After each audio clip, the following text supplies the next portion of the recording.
Moving on, Russian President Vladimir Putin's former political nemesis and the infamous Kremlin critic Alexei Navalny will be buried today. Well, the funeral service will be held in Moscow after a search for a hall to allow Navalny's supporters to bid farewell to him failed. Navalny's funeral will be held at a church in Moscow's southeast Marino district in the afternoon. Alexei Navalny will be buried in Moscow. This sentence is usually followed by everyone who knew Alexei knew what kind of a person he was. Cheerful and courageous and honest. And this, of course, is true.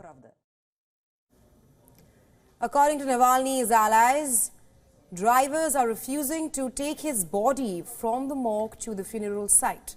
Navalny's spokesperson says that the funeral directors are receiving threatening calls from unknown people, warning them not to transport Navalny's body anywhere. Now, on Thursday, heavy police presence could be seen around the cemetery.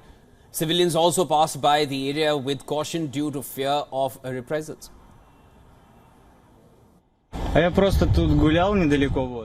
I was just taking a walk around here and decided to change my route and check out what was happening here. I see plenty of police around the cemetery.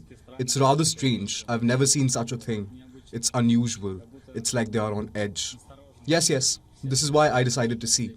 I was walking by, decided to see what it all was about.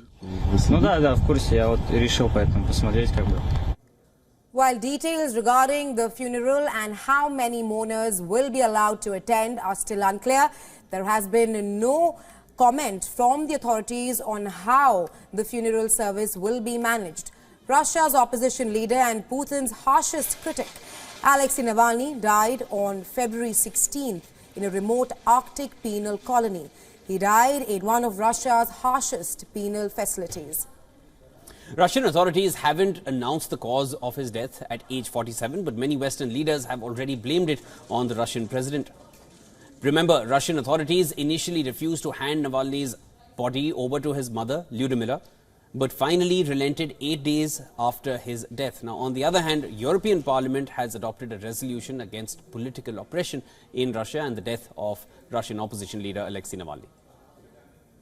The resolution was passed with 506 votes in favour, 9 against and 32 abstentions. The voting session held in the French city of Strasbourg moved through issues such as the need for EU action on support of political prisoners and oppressed civil society in Russia, as well as the need for EU support for Ukraine after 2 years since the Russian full-scale invasion of Ukraine.